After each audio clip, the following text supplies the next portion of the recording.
మిగతా ఎమ్మెల్యే గారికి మరియు మాజీ ఎమ్మెల్సీ మదశాల అందరికీ స్వాగతం. జ్యోతి ప్రజ్వలన కోరుతాను.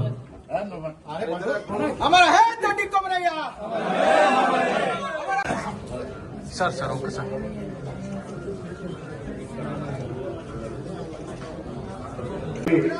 దొడ్డి కొబ్బరయ్య గారి జయంతి సందర్భంగా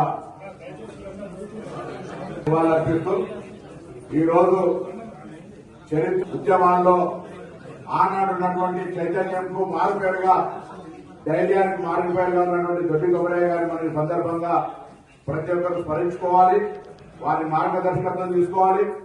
ఎప్పుడు కానీ పోరాడితే పోయేది సంఖ్యలు తప్ప ఏమి ఇబ్బంది ఉండదు అనేటువంటి ధైర్యానికి వారు మారిపోయారు.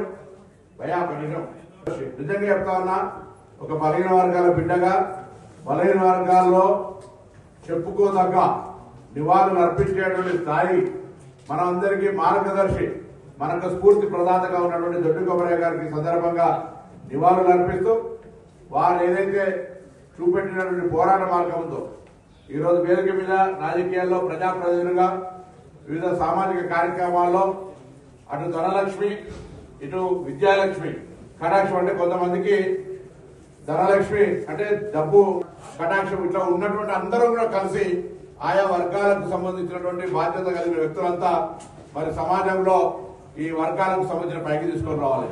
నేను మల్లేశన్నకు ఇద్దరు క్యామ మల్లేశం, యజ్ఞ మల్లేశం, వీళ్ళయ్య అందరూ కూడా చూస్తా ఉన్నా ఆ వర్గాల కొరకు తపన చూస్తూ ఉంటుంటే చాలా సంతోషం అనిపిస్తుంది. వాళ్ళు నిలబడి అలా మరొక భవనం కట్టుకోవడానికి కూడా వారు ముందుండి నిలదొక్కుని అలా ఇన్ని ఆత్మగౌరవ భవనాలు ఉంటే నిలబడ్డది ఒకటే. ఇలా వారు నిజంగా మనం ఆ స్ఫూర్తి ఆనాడు సమాజంలో రుగ్మతలకు సమాజంలో నియంతృత్వానికి వ్యతిరేకంగా పోరాటం చేస్తే అన్ని దశలు ఒక రకమైన పోరాటం ఉండదు. ఆనాడు మనం గొంతెత్తి మనం పోరాటం చేయకపోతే మనం కాపాడుకోలేని పరిస్థితుల్లో పోరాటం చేయాల్సి వచ్చింది. ఇయాలంటి పరిస్థితుల్లో మనం కాపాడుకోవడానికి మనకున్నటువంటి చైతన్యాన్ని కూడగట్టుకొని మన హక్కును పొందే విధంగా విద్య, ఇతరత్ర ఉపాధి, ఇతర అవకాశాల ద్వారా మన వాళ్ళను ముందుకు తీసుకుపోయేటువంటి విధానం ఏదైతే ఉందో అది ఈ రోజు మనం ఉన్నటువంటి ఈ సమాజంలో మీరు బాధ్యత నిర్వహిస్తా ఉన్నారు. నేను ఇంకా కోరుతా ఉన్నా, ఇందులో ప్రభుత్వ తరఫున కూడా అనేక రకాలుగా మరి శిక్షణ ఇతరత్ర కార్యక్రమాలు ఇస్తా ఉన్నాం. ముఖ్యమంత్రి గారు కూడా అనేక సందర్భాలు చెప్తారు. గతంలో ప్రభుత్వం దగ్గర అనేకంగా ఆర్థికంగా నిధులుండే ఇవ్వడానికి, భూముల పంపకానికి భూములు పంపించేటువంటి పరిస్థితి ఉండే. ఇవాళ రాను ఆర్థిక వ్యవస్థ తక్కువైపోతున్నప్పుడు ప్రభుత్వ తరఫున అందజేయగలిగేది ఒకటే, మనం అందిపుచ్చుకోగలిగేది ఒకటే, అదే విద్య.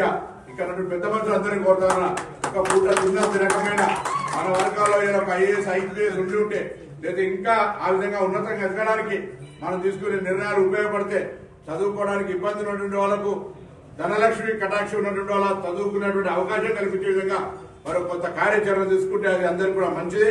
మన వాళ్ళు విద్యతోటే చైతన్యం. మొన్న ఇటీవల జరిగిన మా డిపార్ట్మెంట్ తరఫున కుల సర్వేలు మనం పరిశీలిస్తే ఆ సర్వేలో ప్రధానమైనటువంటి కారణం ఎదగడానికి గల కారణం ఒకటే, ఇయాలో కులం ఉన్నదనో భూములు ఉన్నాయనో ఆ మనిషి ఎదగలే. తప్పకుండా ఎదగడానికి అన్ని రకాల మనం పరిశీలన చేస్తే చదువు స్థానాలు అధిరోహించిన వాళ్ళందరూ కూడా విద్యనే వెన్నెముకైంది కాబట్టి ఆ విద్యాపరంగా మన వాళ్ళందరూ అందుకునేటువంటి చర్యలు చేపట్టాలని సందర్భంగా కోరుతూ నేను 5 కింద మరి మాజీ ముఖ్యమంత్రి రోషయ్య గారి జయంతి కార్యక్రమం ఉండే అందరూ పెద్ద మనుషులు ఇంకా చాలా మంది ఉన్నారు. కానీ ఇది నా బలహీన వర్గాలకు సంబంధించినటువంటి దొడ్డి కొబ్బరన్న వర్గానికి నేను రావాలనుకున్నా అందరూ తెలుసు. మిమ్మల్ని ఆ కార్యక్రమంలో పోతాను. తప్పకుండా మరొకసారి కార్యక్రమం యథావిధిగా కొనసాగించమని ఐలన్న గారిని, మల్లేశన్నను, శ్యామ అండ్ ఇద్దరు కలిసిందంటే మొత్తం మనకు సంబంధించిన ఒక మార్గదర్శకత్వం దొరుకుతుంది. మధ్యలో బీర్ల ఐలయ్య గారి నాయకత్వం. కాబట్టి దయచేసి నేను కూడా మీతోటి నేను ఎద్దులాగా మీ బండిని కుదరడానికి నేను కూడా ఉంటా. లేదా ఏదైనా అందరం కలిసి ఈ వర్గాల అభ్యున్నతి కొరకు కృషి చేద్దామని మాట చెప్తూ మరొకసారి మీ అందరూ నమస్కారం చెప్తూ చదువుకున్నాను.